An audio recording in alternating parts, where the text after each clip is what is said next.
Hello, Mexican growers, and welcome back to this new chapter of Nurture Your Mushrooms culture.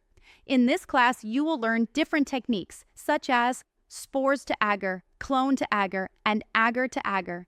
Enjoy the class. Transferring spores to agar. This is the very beginning of the mushroom life cycle, and mastering this step will help you grow healthy, strong cultures. It may feel delicate at first, but with practice, it becomes second nature. By the end of this class, you'll understand the two main methods of inoculating agar with spores. Before we touch any spores, preparation is everything.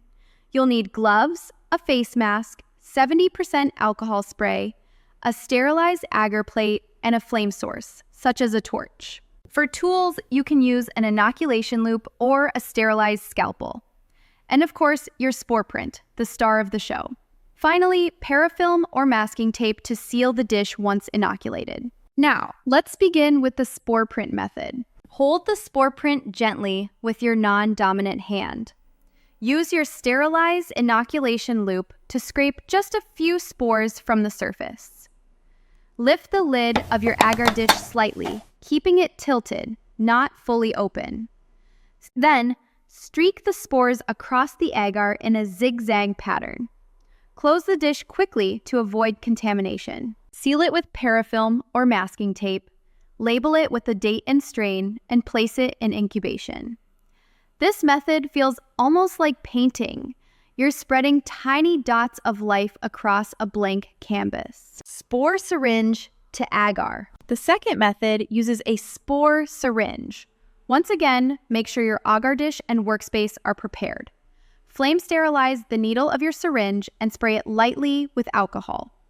Let it cool, then carefully lift the lid of the agar plate just enough to work. Gently use your little finger or another steady finger if more comfortable to hold the lid slightly in place and deposit a single drop of spore solution onto the agar surface. 1 drop is sufficient, though 2 or 3 drops are acceptable. Avoid applying too much as excess liquid can overwhelm the agar.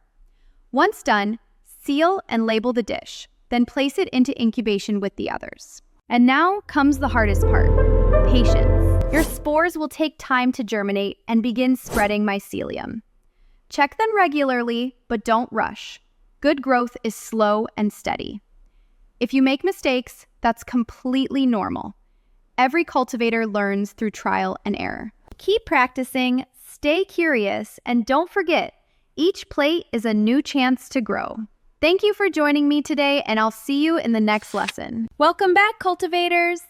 In this lesson, we'll focus on cloning mushrooms to agar. Cloning allows you to capture the best genetics from your flush, meaning stronger, bigger mushrooms in future harvests. It's a delicate but rewarding skill, one that gives you greater control over consistency and yield.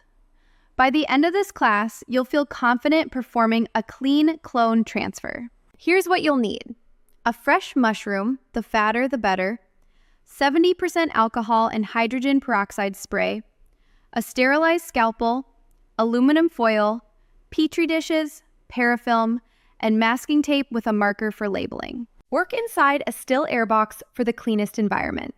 Before starting, spray or wipe the mushroom thoroughly on all sides with alcohol and hydrogen peroxide.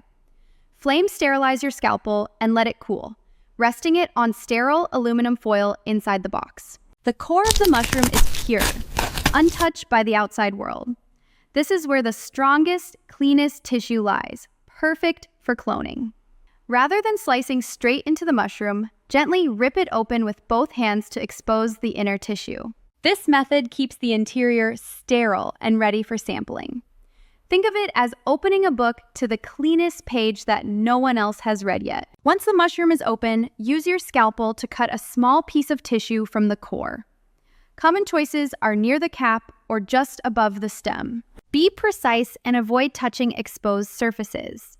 Your goal is to collect a clean sample of living tissue that can grow into strong mycelium.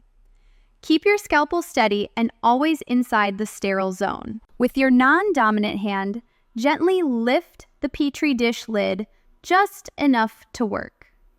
Using the scalpel, drop or scrape the tissue sample onto the center of the agar surface.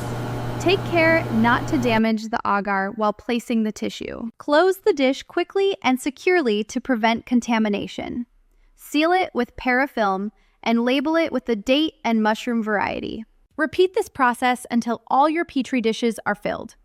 Each dish is another chance to capture strong genetics, so practice with multiple samples. Label clearly and keep records of which mushroom each clone came from. Over time, you'll notice differences in growth and vigor between clones. This is where selection begins. Patience and progress. Once your dishes are sealed, place them in incubation. Mycelium will take time to emerge from the tissue, so be patient and resist the urge to check too often. When you see clean, white growth spreading across the agar, you'll know the clone was successful. This process is about consistency, patience, and refinement. Thank you for joining me. Keep practicing, and I'll see you in the next lesson.